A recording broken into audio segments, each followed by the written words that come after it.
What's up, guys? Sorry you guys didn't get a video last week.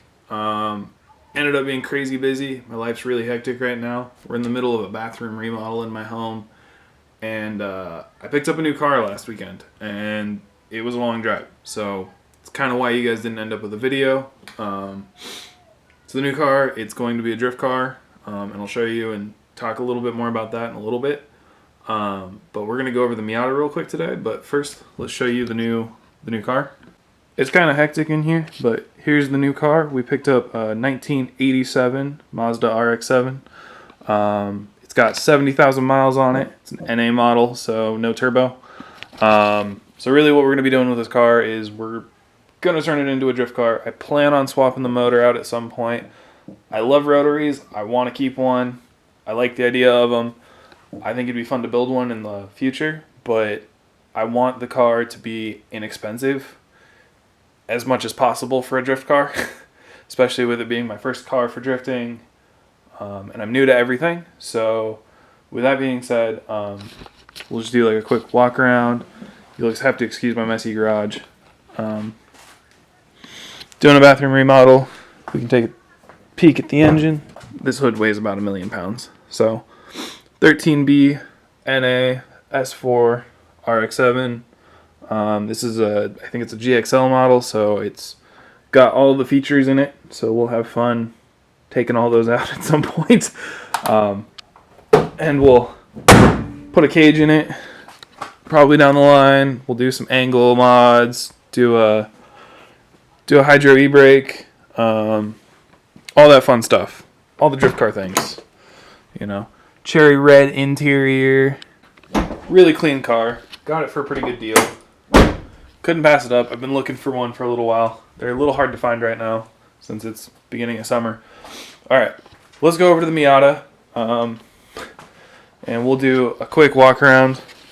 If you guys haven't seen it, it's a Montego Blue 1995 NA8 Miata. This is, or was, a leather package edition, so it's got all the features, or it did when I bought it.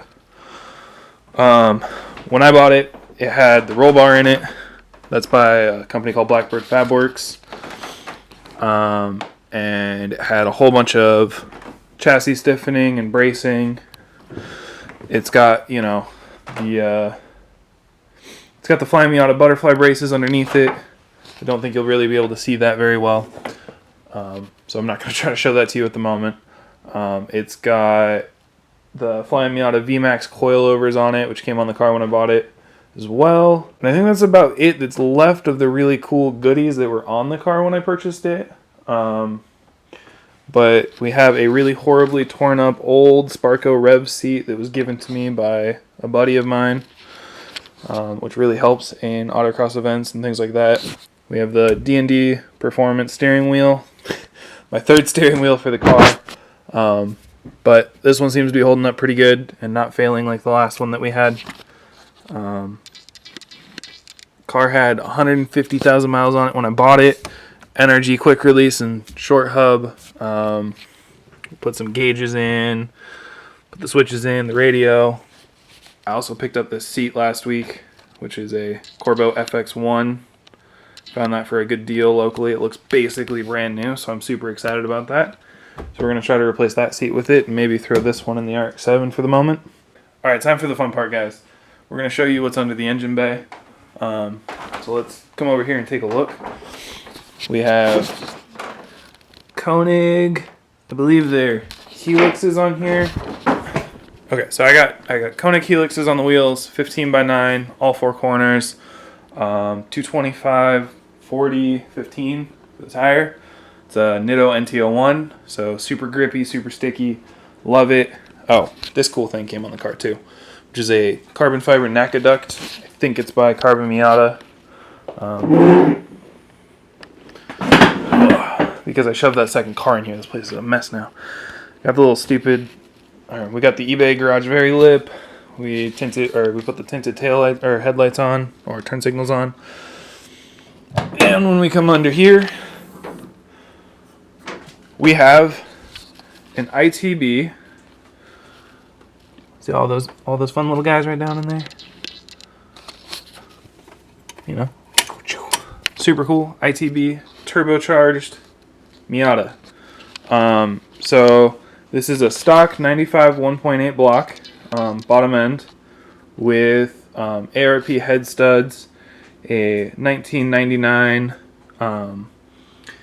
head, so off the first generation NB one, so I have better flow. We got Toyota coil on plugs right on top here. And so we'll start with so over here on the ITB side, we have a Techno-Toy tuning adapter plate down here with, focus. We got Techno-Toy tuning adapter plate down here. These are AE111 ITBs from, well, actually, excuse me. They're AE111 ITBs from the blacktop 4AGE motor. And this is a manifold made by JSP CNC to allow me to hook my turbo up. Basic eBay, you know, boost piping and intercooler down in the grill. We have a Vibrant Performance vacuum block, really solid piece as well. We did a Mishimoto radiator and fan setup in here. We did the coolant reroute, so the coolant runs to the back of the head instead of the front head. Over here on the turbo side, we ran a Bell Engineering intake manifold, really similar to the Flying Miata one. Cast, has a divider in the center, so it's got a little bit better flow characteristics than the Flying Miata one. We have an SR20 T25 turbo tucked down in there, real small little guy. Bell Engineering downpipe and full 3-inch custom exhaust straight out the back. Sounds real nice and grunty. And so that's the basis for the car where it sits currently. I do have a handful of other modifications I want to do to the car before I'm totally done tinkering with it. But this car is basically more or less a grip type car, autocross, maybe track day type stuff. And so for the future, we probably will see some sort of fender widening and pushing the wheels out a little bit. We'll probably end up with a wing on the car at some point and a front splitter to even it out. Got to do the interior still. I need new seats, like actual nicer seats with some harnesses. And this is going to be more of a street-oriented track car. So kind of dual duty because we don't have a lot of good competitive series up here. So yeah, so that's where it's at, and that's what we have to show you. Don't judge me; my cars are super dirty.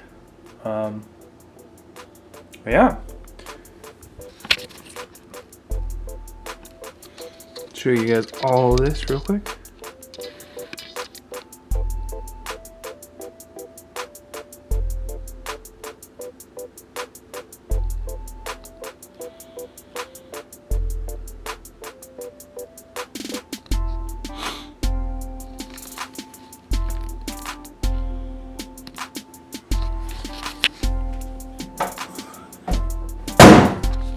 What's up, guys? So it's the next day. I was editing the video from yesterday for you guys, and it looks like we lost a bunch of footage. I was going to do some B-roll for doing an oil change on this car, and I also was doing a quick overview of installing an eBay short shifter, but I lost a good chunk of the footage and it's not really salvageable anymore. So just quick initial impressions on the generic eBay short shifter that fits the FCRX7 back here. I give it like a 4 out of 10.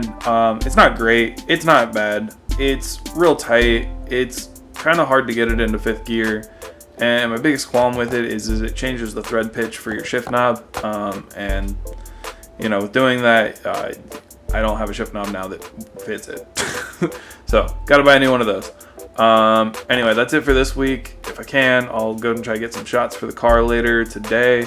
But otherwise, I'll have a video for you guys later this week, hopefully, from last weekend where we did some dual caliper related stuff for my friend's Nissan 350Z. So yeah, that's it for this week. Like, comment, subscribe. See you all next week.